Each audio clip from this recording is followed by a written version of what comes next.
प्रधानमंत्री नरेंद्र मोदी की अध्यक्षता में आर्थिक मामलों की मंत्रिमंडलीय समिति ने खरीफ फसलों के लिए एमएसपी में वृद्धि को मंजूरी दे दी है। कैबिनेट बैठक में 14 खरीफ फसलों के 17 कैटेगरी में एमएसपी को मंजूरी दी गई है। फैसलों की जानकारी देते हुए केंद्रीय मंत्री अनुराग ठाकुर ने कहा कि किसानों की आय बढ़ाने और कृषि क्षेत्र में व्यापक विकास के लिए सरकार लगातार काम कर रही है। उन्होंने ये भी कहा कि 2014 से पहले 1-2 फसलों पर ही सरकारी खरीद होती थी। प्रधानमंत्री नरेंद्र मोदी की सरकार आने के बाद बाकी फसलों को भी इससे जोड़ा गया है।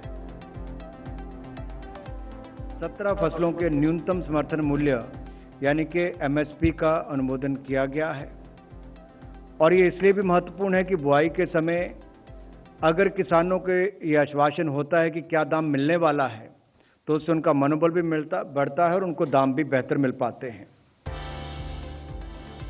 प्रधानमंत्री नरेंद्र मोदी ने ईरान के अपने समकक्ष हुसैन आमिर अब्दुल्लाहियान से मुलाकात की।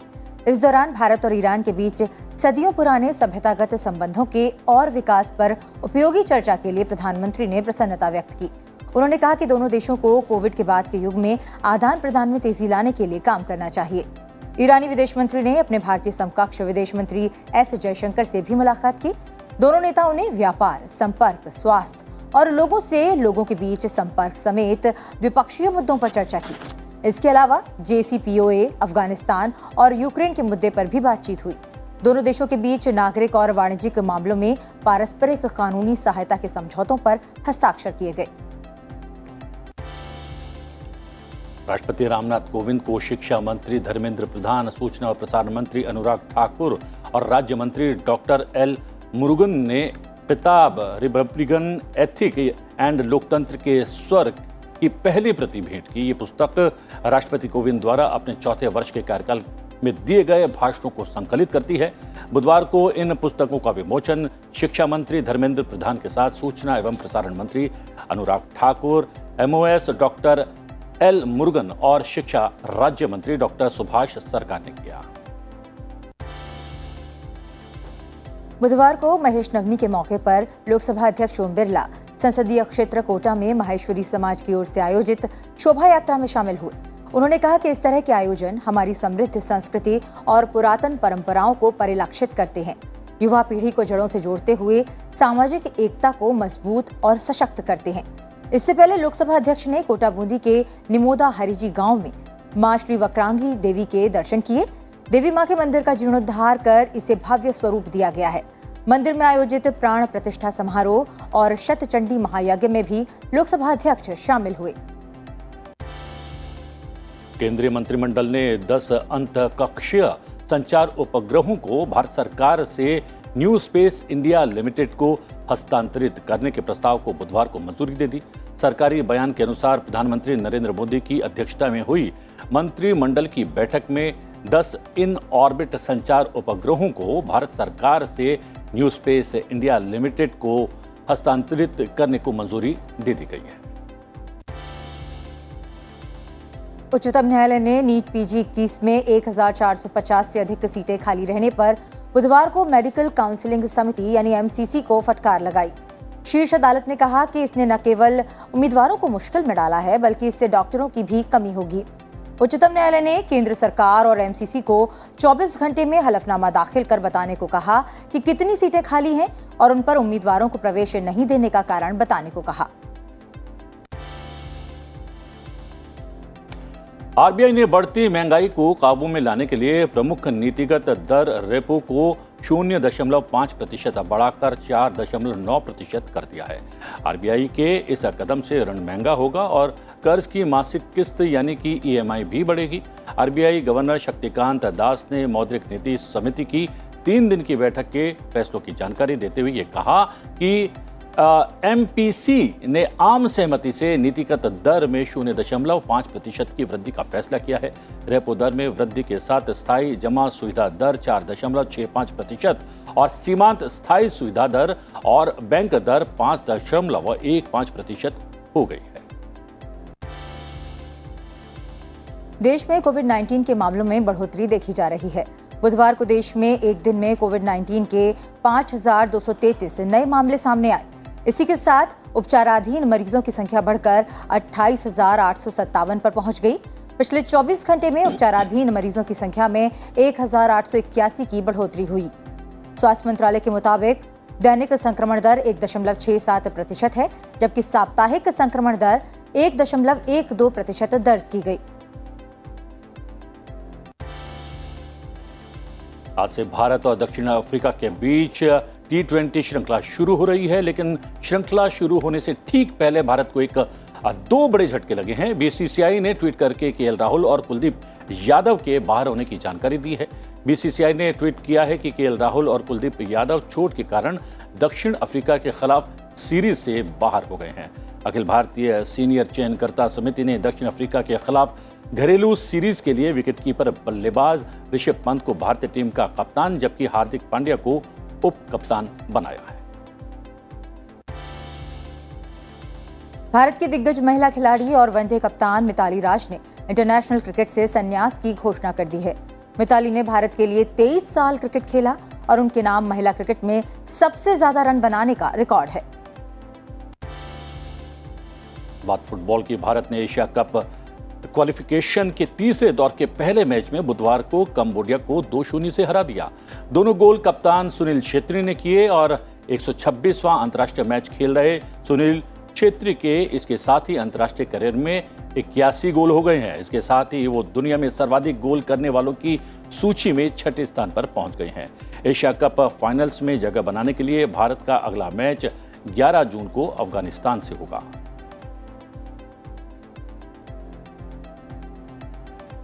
और अब खबरें राज्यों से।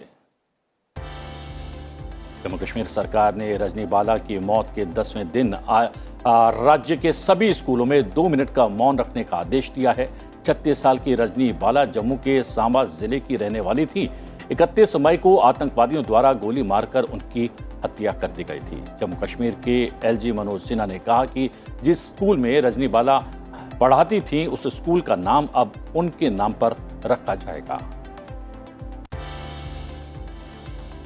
पश्चिम बंगाल के विधानसभा अध्यक्ष बिमान बनर्जी ने बुधवार को बीजेपी विधायक मुकुल रॉय को अयोग्य घोषित करने की विपक्ष की याचिका को खारिज कर दिया है।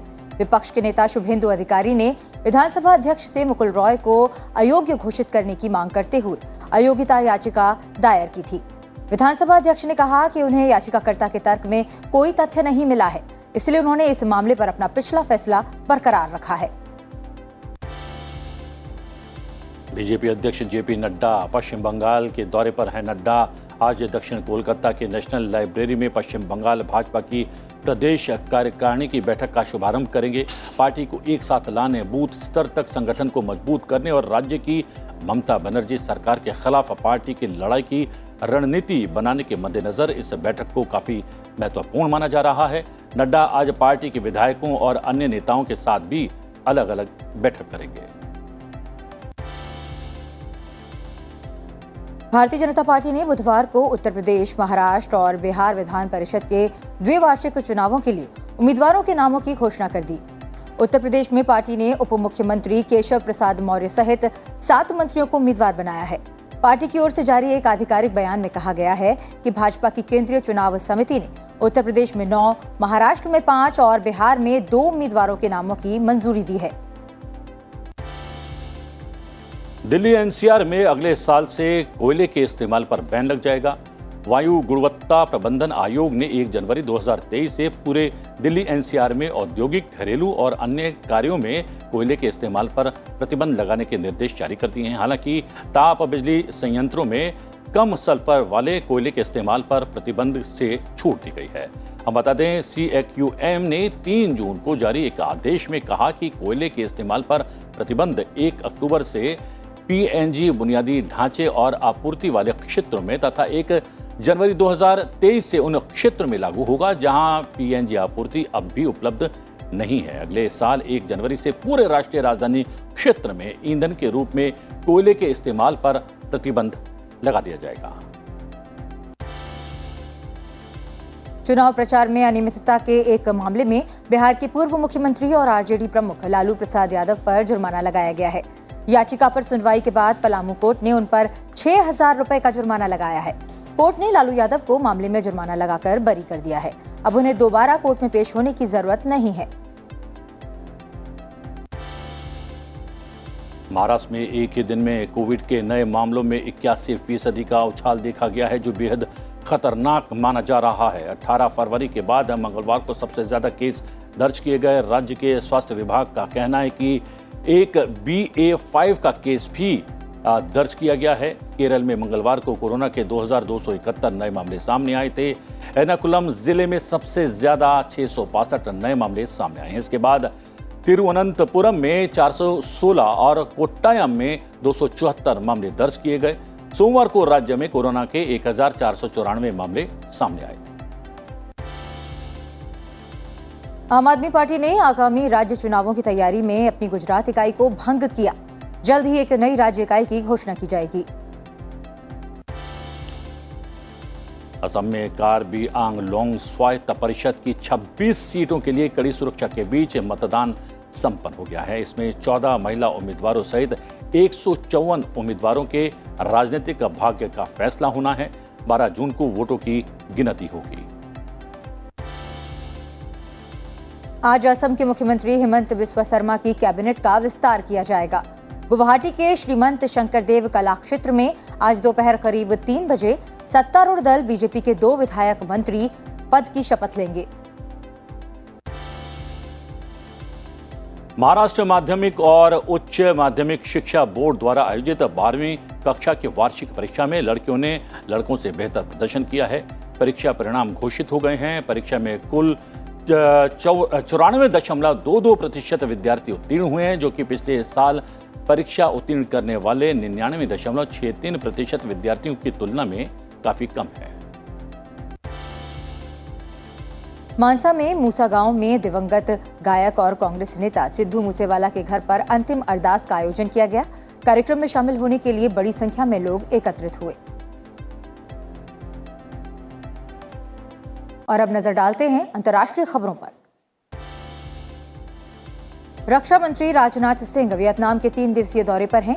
दोनों देशों के बीच लॉजिस्टिक समझौता हुआ है।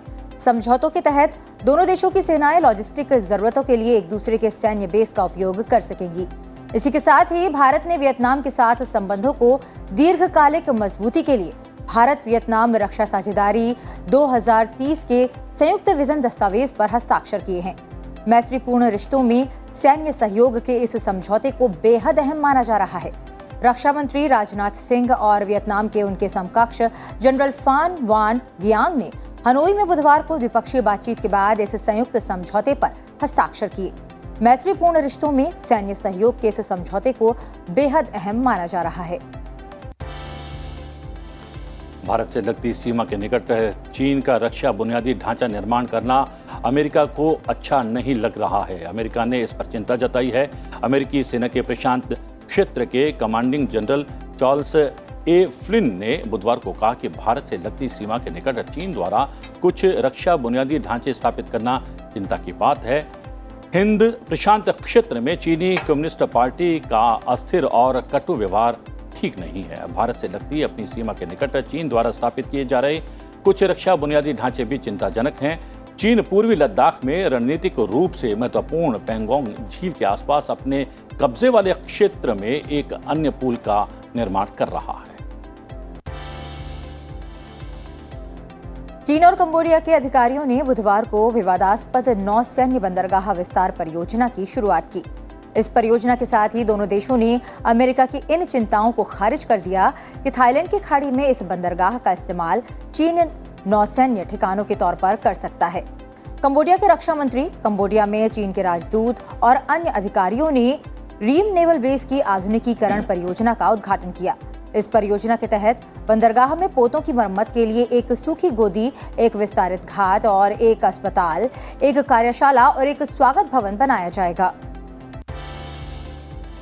यूक्रेन और रूस के बीच एक प्रमुख पूर्वी शहर के नियंत्रण के लिए जमकर युद्ध हो रहा है। इससे वैश्विक खाद्य संकट की आशंका बढ़ गई है, क्योंकि घिरे देश के अंदर लाखों टन अनाज का ढेर है, जिसे युद्ध के कारण समुद्र द्वारा निर्यात करने में कठिनाई आ रही है। इसके साथ ही संयुक्त राष्ट्र प्रमुख एंटोनियो गुटेरेस ने यूक्रेन और रूस के कारण दुनिया पर प्रभाव जो बढ़ रहा है, इस पर चिंता जताई है। उधर क्षेत्र के गवर्नर ने कहा है कि रूसी सेना अब बड़े पैमाने पर यूक्रेन के प्रमुख पूर्वी शहर सेवेरोडनेत्स्क पर भीषण लड़ाई के बाद नियंत्रण कर रही है। इस दौरान यूक्रेन की सैन्य खुफिया एजेंसी ने कहा कि रूस ने अब तक मारियोपोल की लड़ाई में मारे गए 210 यूक्रेनी लड़ाकों के शव लौटा दिए हैं। पूर्वी ईरान में यात्री ट्रेन के पटरी से उतरने से कम 22 यात्रियों की मौत हो गई और 87 अन्य घायल हो गए। मृतकों की संख्या बढ़ सकती है। हादसा राजधानी तेहरान के लगभग 550 किलोमीटर दक्षिण पूर्व में ताबास में हुआ। ट्रेन ग्रामीण इलाके में खुदाई करने वाली मशीन एस्केलेटर से टकरा गई, जिस कारण ये हादसा हुआ। मामले की जांच की जा रही है।